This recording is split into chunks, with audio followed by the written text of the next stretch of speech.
নমস্কার বন্ধুরা, তোমরা কি জানো বাবা তারকনাথ কি সত্যিই নিজে থেকে প্রকাশিত হয়েছিলেন? আজকে তোমাদের সঙ্গে আলোচনা করতে চলেছি গরুর দুধে শিবলিঙ্গ আবিষ্কারের রহস্য।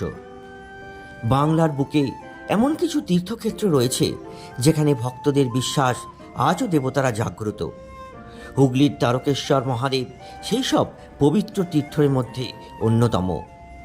শতাব্দীর পর শতাব্দী ধরে লক্ষ লক্ষ ভক্ত এখানে এসে বাবা তারকনাথের চরণে মাথা নত করেন।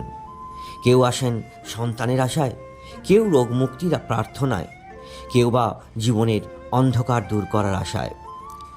প্রাচীন লোককথা, সাধু সন্ন্যাসীদের বর্ণনা এবং ভক্তদের মুখে মুখে প্রচলিত নানান আখ্যান তারকেশ্বর মন্দিরকে ঘিরে এক অলৌকিক আবহ তৈরি করেছে। তারকেশ্বর মহাদেবকে ঘিরে যে কাহিনী সবচেয়ে বেশি ভক্তদের হৃদয়স্পর্শ করে সেটি হলো এক গাভীর অলৌকিক আচরণের মাধ্যমে স্বয়ংশম্ভু শিবলিঙ্গের আবিষ্কার।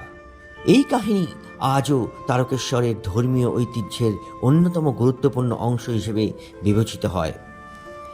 অনেক শতাব্দী আগে যখন বর্তমান তারকেশ্বর ছিল ঘন জঙ্গল ও নির্জন বনভূমিতে ঘেরা, সেই অঞ্চলে বাস করতেন কয়েকজন কৃষক ও গোয়ালা।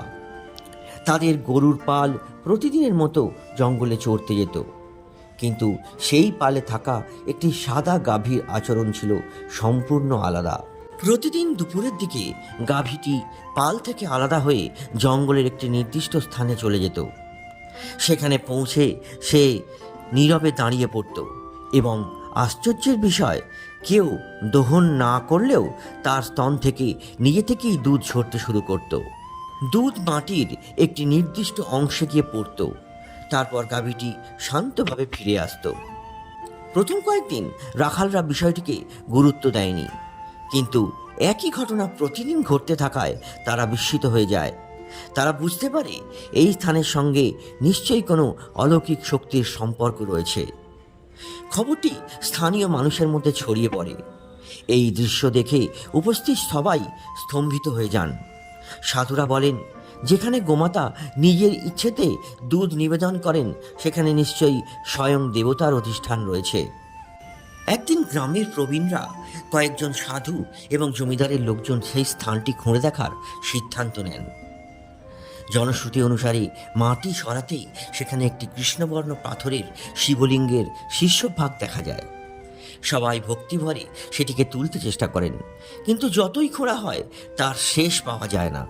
মনে হতে থাকে যেন এটি পৃথিবীর অন্তঃস্থল পর্যন্ত বিস্তৃত।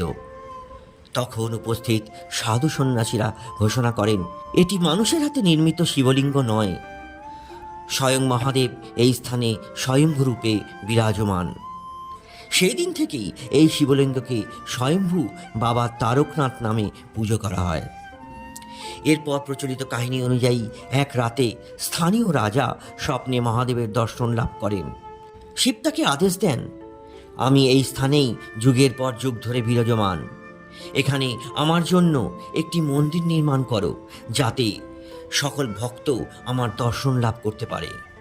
রাজা ঘুম ভেঙেই সেই অলৌকিক স্বপ্নের কথা সবাইকে জানান এবং পরবর্তীকালে সেই পবিত্র স্থানেই নির্মিত হয় আজকের তারকেশ্বর মহাদেবের মন্দির।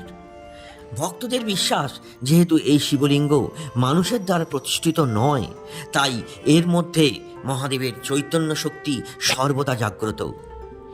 এই কারণেই দূর দূরান্ত থেকে লক্ষ লক্ষ মানুষ আজও বাবা তারকনাথের দর্শনে আসেন এবং আন্তরিক ভক্তিভরে প্রার্থনা করেন।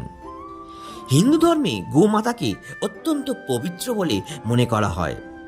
শাস্ত্রে গরুকে দেবতাদের আশ্রয়স্থল এবং ধর্মের প্রতীকরূপে বর্ণনা করা হয়েছে। তাই ভক্তদের বিশ্বাস, গাভীর স্বতঃস্ফূর্ত দুধ নিবেদন আসলে ছিল মহাদেবের আবির্ভাবের এক দৈব সংকেত। তবে ইতিহাসবিদদের মতে শিবলিঙ্গের উৎপত্তি সম্পর্কে নির্দিষ্ট ঐতিহাসিক প্রমাণ সীমিত। স্বয়ংভূ হওয়ার ধারণাটি মূলত প্রাচীন লোকবিশ্বাস, মন্দির প্রচলিত আখ্যান এবং ভক্তদের ধর্মীয় ঐতিহ্যের অংশ। কিন্তু ভক্তদের কাছে এই বিশ্বাসই বাবা তারকনাথের মাহাত্ম্যের সর্বশ্রেষ্ঠ পরিচয়। এটি মূলত প্রজন্মের পর প্রজন্ম ধরে প্রচলিত একটি ধর্মীয় লোককাহিনী, যা তারকেশ্বরের আধ্যাত্মিক ঐতিহ্যের অবিচ্ছেদ্য অঙ্গ হিসেবে আজও ভক্তদের মধ্যে সমানভাবে শ্রদ্ধার সঙ্গে প্রচলিত। হর হর মহাদেব, জয় বাবা তারকনাথ। বন্ধুরা, যদি আরও এইরকম পৌরাণিক কাহিনী জানতে চান তাহলে ভিডিওটিকে অবশ্যই লাইক করুন, শেয়ার করুন এবং আমাদের চ্যানেলটিকে সাবস্ক্রাইব করতে কিন্তু ভুলবেন না। হর হর মহাদেব, জয় শিব শম্ভু।